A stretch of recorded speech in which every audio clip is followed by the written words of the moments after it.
गेल्या अनेक दिवसांपासून सुरू असलेला लोकसभा मतदारसंघाचा प्रचार आज थंडावणार आहे. 5व्या टप्प्यासाठी सोमवारी मतदानाची प्रक्रिया पार पडत असताना गेल्या अनेक दिवसांपासून सुरू असलेला प्रचार आज संपेल आणि उमेदवारांची धाकधूक मात्र दुसरीकडे वाढणार आहे. कारण सोमवारी मतदानाची प्रक्रिया पार पडेल आणि आजचा संपूर्ण दिवसभर हा उमेदवारांचा अत्यंत धावपळीचा असेल. संध्याकाळी 6 वाजेपर्यंत प्रचार करण्याची वेळ आहे आणि आज धुळ्यामध्ये धुळे लोकसभा मतदारसंघाचे महायुतीचे उमेदवार डॉक्टर सुभाष भामरे यांच्या प्रचारार्थ मालेगावमध्ये योगी आदित्यनाथ यांची सभा होते आहे आणि सभेला निघण्यापूर्वी आता डॉक्टर सुभाष भामरे आता आपल्या सोबत आहेत. काय सांगाल, आज शेवटचा दिवस आहे प्रचाराचा, बराच वेळ मिळाला होता, म्हणजे पहिल्याच यादीत तुमचं नाव समाविष्ट झालेलं होतं आणि त्याच्यानंतर तिथून प्रचाराला सुरुवात झाली. संपूर्ण 2 महिने प्रचाराचा जो कालावधी होता तो कसा होता आणि काय नेमकं आता मनात चाललंय तुमच्या? ही निवडणूक ऐतिहासिक आहे. ही काय स्थानिक पातळीची निवडणूक नाही आहे. जिल्हा परिषद, महापालिका ही निवडणूक हे देशाचं भवितव्य ठरवण्याची. गेल्या 10 वर्षात मोदींच्या नेतृत्वाखाली भारताने सर्वांगीण प्रगती केली आहे.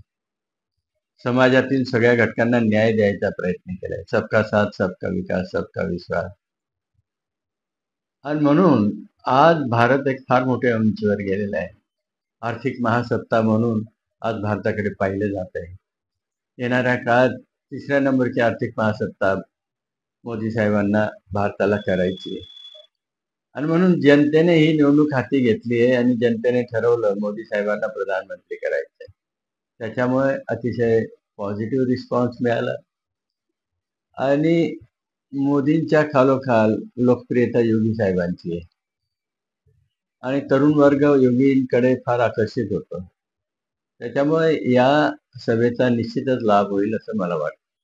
असं आहे की आता गेल्या 10 वर्षामध्ये जनतेने आपल्याला संधी दिली होती आणि आता तिसऱ्यांदा हॅट्रिक आपण करणार आहात, म्हणजे उमेदवारी मिळाली आणि आता उद्या परवा मतदान होणार आहे.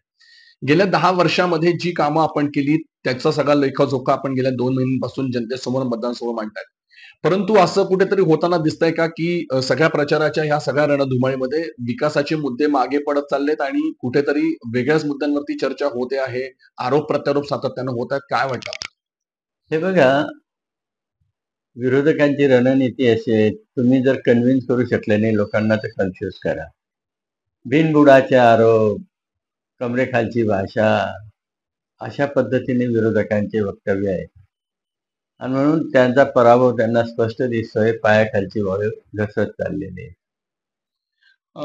आज शेवटचा दिवस आहे प्रचाराचा आणि आज दिवसभर तुमची खूप धावपळ असणार आहे. संध्याकाळी 6 वाजेपर्यंत तुम्हाला प्रचाराला वेळ मिळाला आहे.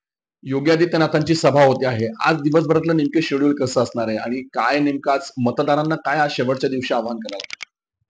आव्हान एवढंच करेन, मोठ्या प्रमाणात मतदान करा, राष्ट्रहितासाठी मतदान करा, ही नम्र विनंती. नक्कीच. 5व्या टप्प्यासाठी आज मतदानाची प्रचाराची रणधुमाळी जी आहे ती आज संपणार आहे आणि असं असताना सोमवारी मतदानाची प्रक्रिया पार पडणार आहे.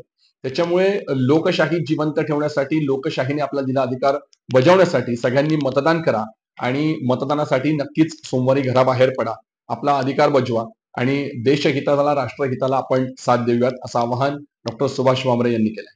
धनंजय दीक्षित, एबीपी माझा, धुळे. एबीपी माझा, उघडा डोळे बघा नीट.